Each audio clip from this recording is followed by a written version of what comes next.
Welcome to ScreenCrush, I'm Ryan Airy. Loki Episode 2 ended with Randy Loki sending time reset charges to multiple points in the timeline. Now, just by counting the jars and the times and places we see on screen, the time jars are sent to at least 22 different points in time. Each of these charges creates a nexus event, a split from the space-time continuum that alters the flow of reality and creates a new timeline. Normally, the TVA would step in and reset a new timeline before it can get out of hand, as noted by this red line. Like they say in the episode, it's when the TVA can no longer reset a nexus event. So the red line is the point of no return, like the windmill in Back to the Future 3. Once a variant timeline is too different, it can no longer be reset. Then it becomes a separate universe, a tangent reality, part of a new multiverse. So essentially, Randy has created the multiverse that the Timekeepers have repressed for so long. We have a video coming out that speculates about her master plan, so subscribe to check that one out. But now let's go through these new time divergences and speculate about these new timelines that she's created. Some of these events are very important in the history of the MCU, while others are actual historical events worth noting. On the big screen, we see Nowhere. That's the severed head of a Celestial where the Collector has his headquarters.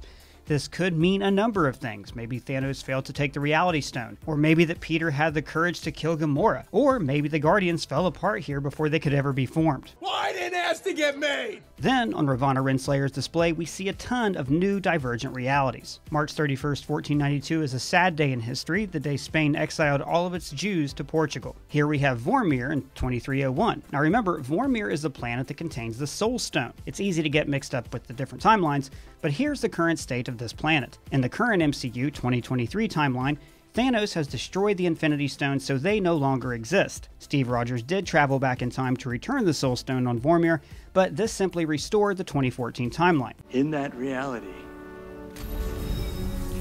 it never left. Actually, Marvel hasn't officially said what this means yet, like if that timeline fades away or if it's part of like a mini multiverse where various timelines are allowed to exist alongside the sacred timeline as long as they don't veer toward the red line. Hopefully Loki clears all that up. But the last time we saw Vormir, Thanos had just sacrificed Gamora, and he'd also destroyed the stones. So in the year 2301, there's no longer a Soul Stone for the Red Skull to guard. So either the energy of the Soul Stone reconstituted itself into a new stone, or Johann Schmidt's been stuck on this planet for centuries. I'm guessing the reset charge frees him from his prison and allows him, or maybe some new Guardian, to wreak havoc across the universe. Nebula also called Vormir a place at the center of celestial existence, so this could have repercussions that we can't even understand. And by the way, this event takes place on my birthday. This one says 1551 in Thornton, USA, which is weird because the USA wouldn't exist for 200 more years. So maybe the variant timelines are already starting to branch off and cause chaotic variances in the timeline. This one's weird.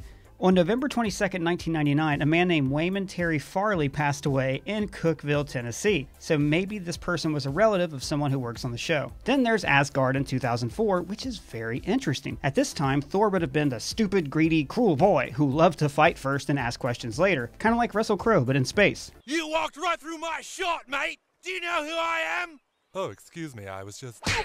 So maybe this charge was intended to kill Thor and Odin, and create an alternate timeline where Loki rules Asgard. Or maybe it somehow freed Hela and made Ragnarok happen before its time. This would mean that Thor, who would lack the wisdom he gained in the movie Ragnarok, would be unable to stop Hela and she would rule Asgard and probably the Nine Realms. Also, this would mean that Loki would never attempt to take over the Earth, so there are no Avengers. No Avengers means no Ultron, which means no Sokovia Accords, means no Civil War, and nobody to stop Hela from conquering the planet. Except Hydra. Now, if I could watch an alternate timeline movie where Hydra freedom fighters go up against Hela's Asgardian army of the dead, that's a film I would pay money to see. Sakaar in 1984, which, by the way, 80 Sakaar would have been a kickin' party. Now, this could have been the year when the Grandmaster arrived and started the Contest of Champions. On any other world, I'd be like millions of years old.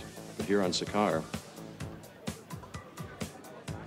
Or this could be when Korg led his failed revolution. Oh, well, I tried to start a revolution but didn't print enough pamphlets, so hardly anyone turned up, except for my mum and her boyfriend, who I hate. So maybe instead of that, Korg's revolution was successful and he was able to create the kind of utopia he envisioned in the ashes of Asgard. It will become a haven for all peoples and aliens of the universe. Hala in the year 51. Hala, of course, is the home planet of the Kree that we saw in Captain Marvel. The Kree are a group of space a-holes who've been fighting in various wars for centuries. I'm wondering if this date could be targeting the Supreme Intelligence. In the movies, it's portrayed by Anne Hathaway, the person that Veers admires most. But in the comics, it's a giant head in a jar. The Supreme Intelligence is formed by a collection of the greatest minds in Kree history, and it rules every aspect of Kree society. In the MCU, we never find out how old the Supreme Intelligence is. In Agents of S.H.I.E.L.D., we do see the Kree genetically manipulate Paleolithic humans, but that's as far back as their history goes on the TV shows and movies. So what if this charge prevents the Supreme Intelligence from being created? Then the Kree no longer win wars around the galaxy and their civilization is doomed. Or this charge could have gone back to their earliest days of their fight with the Skrulls, to help the shapeshifters gain the advantage in their long war. This would see the Skrulls become the galaxy-conquering race that we know from the comics. Eventually, they would have conquered the Earth centuries before Steve Rogers volunteered to have Kool-Aid burst shot into his veins. Just beneath Hala is Xandar in the year 1001. Now remember, the Kree were in a 1,000 years war with Xandar. The Nova Corps eventually won that war, an event that angered Ronan the Accuser and led him to inadvertently form the Guardians of the Galaxy. So let's say this charge prevents the war from starting. Boring. Or maybe it lets the Kree decimate Xandar right away. This would allow the Kree Empire to spread throughout the universe, but more importantly, it would prevent the Guardians from forming, so there would be no one to stop Ego from initiating the expansion. 2005 Beijing, China could affect the upbringing of Shang-Chi, Master of Kung Fu. As we saw in the latest trailer, the villain the Mandarin raised Shang-Chi to be a warrior. Now eventually he realizes his father's a villain and turns against him, but that may not be so in this reality. Maybe he stays by the Mandarin's side to help him rule, or maybe this charge somehow undoes the Mandarin's criminal empire. If you remember, Tony Stark was originally kidnapped by the Mandarin's organization, the Ten Rings. No Ten Rings kidnapping, no Iron Man, and Thanos is able to ground the universe down to its very last atom. Then here in 1382, we see an event on Ego. Remember, Ego is both a person and a place. Now this is interesting because Ego has a very long history. He's a Celestial like the giants we saw in the Guardians flashback, but he was also a Celestial that was left home alone. It took him eons to form his consciousness and a body, and then even longer to form different bodies that could travel the universe. What if 1382 is right about the time he figured out how to turn himself into a person? But this time charge prevents this from happening. No Ego means no smushing, which means no Peter Quill and no Guardians of the Galaxy. This means that Ronan would have recovered the Power Stone from Morag, given it to Thanos, and then he would have quickly used that stone to acquire the others. Not to mention he still would have helped Ronan destroy Xandar. But speaking of Thanos, this event is listed as Titan in 1982. Now obviously Titan was devastated long before 82. Back in 82, I used to be able to throw a pigskin a quarter mile. Are you serious? I'm dead serious. But remember, Thanos still used Titan as a rendezvous point. If I were to reach our rendezvous on Titan. So maybe this husk of a planet could have been his headquarters, and it would have been the perfect place to raise Gamora and Nebula. Maybe something happened that makes them turn against Thanos when they were children, so that he would eventually kill him and take his place. Or, even better, maybe some event changes Thanos' heart and makes him realize that his life's goal is short-sighted, and he should make the world a better place.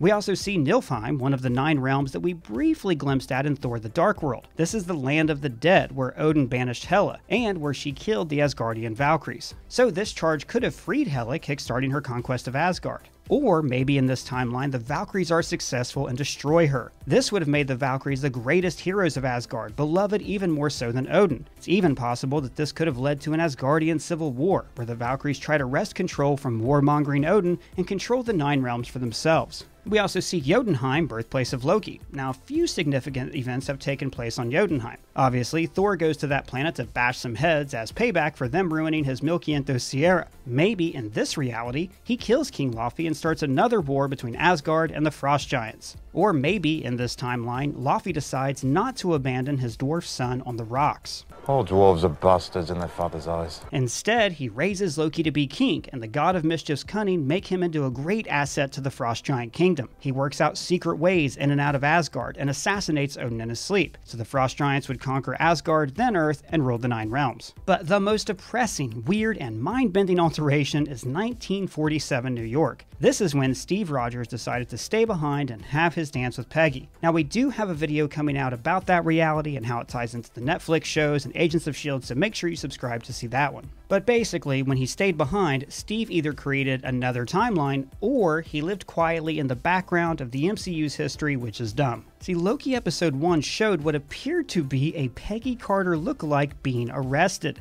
This implies that the TVA stepped in to ruin Steve's happy ending. Yeah, me. But here, okay, stay with me. What if this time charge actually somehow inspired Steve to stay behind in the past? Like maybe he was planning on staying, but he got cold feet, and then this charge was the catalyst to him staying behind and creating a new timeline. That would mean that all of these events of the show Loki have essentially already happened. These characters already live in the multiverse that Randy just created. Or maybe this charge prevents Steve from staying behind, and he returns to the main MCU, and Sam never becomes Captain America. And this can have even more negative consequences. If Steve is living in the background of the MCU, then it's possible he was influencing events from behind the scenes all along. What? Maybe he tipped off Fury about Project Insight, or he leaked information about the Winter Soldier to Natasha. Heck, maybe he made sure that Howard's old journals ended up with Tony to help him create a new element to save his life. Now this is really going to mess with your head. Maybe none of these are alternate timelines. Remember when Mobius said, "That's how it is, that's how it was, that's how it will be." So maybe Lady Loki messing with the timelines actually created the timeline that we already know. Maybe she spurs on Ego to find new life, starts the Kree-Xandar War, helps Thanos find Nebula, and then helped him find the Infinity Stones. Maybe the original MCU would have been a tidy, well-ordered place if Lady Loki, the goddess of mischief, had never interfered. See, we just don't know what all these consequences are, which is what makes this so much fun. Let me know your best timeline theories down in the comments or at me on Twitter. And if it's your first time here, please subscribe. For ScreenCrush, I'm Ryan Airy.